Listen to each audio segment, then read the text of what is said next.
Galibier is a very difficult climb. These are professional bike riders on their absolute limit.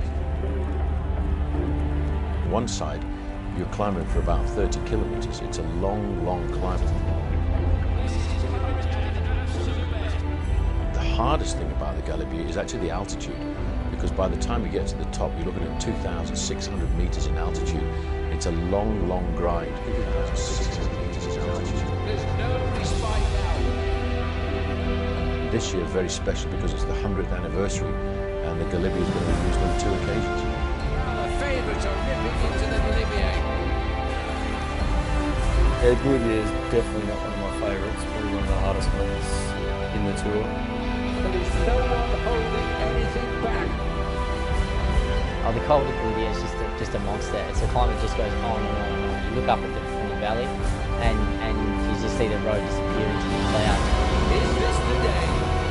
Now, Andy Schleck has lifted the ante, so he's used his last man, Stuart O'Grady. There's a reaction only from Keremai, I think it is, who has started for Europe Car. Now, can Tommy Voigtler answer this one? They're going to have to do something. He's gone very early. Plan B is now in progress, and it looks as though the acceleration here from Jos Postuma is going to give Andy the deserved breather he wanted midway up the Col d'Ivoire after he got rid of the peloton. This is an excellent execution of a great tactic by Leopard Trek. Now, can Andy Schleck win the Tour de France because of his 2 minutes and 36 seconds behind? Look it out for yourself. He's the yellow jersey on the road now. Cadel Evans has no choice now but to attempt. Phil coming into the part of the climb which kicks up to around about 8%. That will hurt. I never know whether he's smiling or grimacing when you look into his face. You cannot tell, can you? This man never shows you. And he's about 5.5 kilometres from the summit. 2 kilometres to go, and this confirmation of Alberto Contador, the champion of the Tour de France the past 2 years, is yo-yoing on his favourite playground. Now, 2 minutes 44. There is still a chance here for Voigtler to keep his lead. Andy is just praying for the end of the stage now. I think the legs have cried, enough is enough. He's fighting now.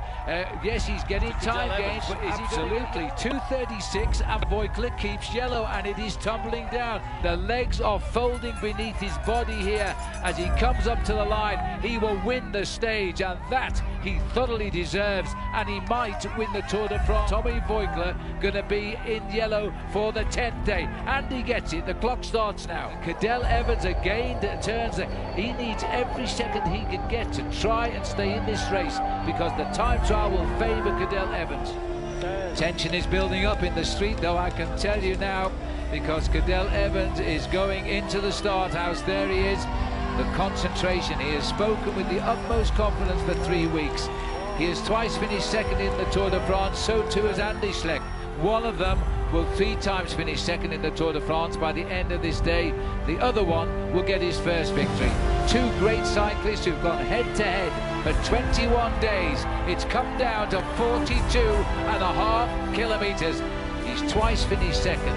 He's 3 times won the white jersey of the best newcomer. Now, what can he do in the time trial? He's always feared Cadel Evans, and he's always said it. Probably the biggest crowd of the day, of all 167 riders. The maillot jaune of the Tour de France on the eve of its end in Paris is on the road, knowing he has a 57-second advantage over Cadel Evans and 53 over his brother Frank. Well, at the moment, computer says 12 seconds is now the gap virtual. He's already pulled back 45 seconds of his 50. They are equal on time. Cadel Evans and Andy Schleck.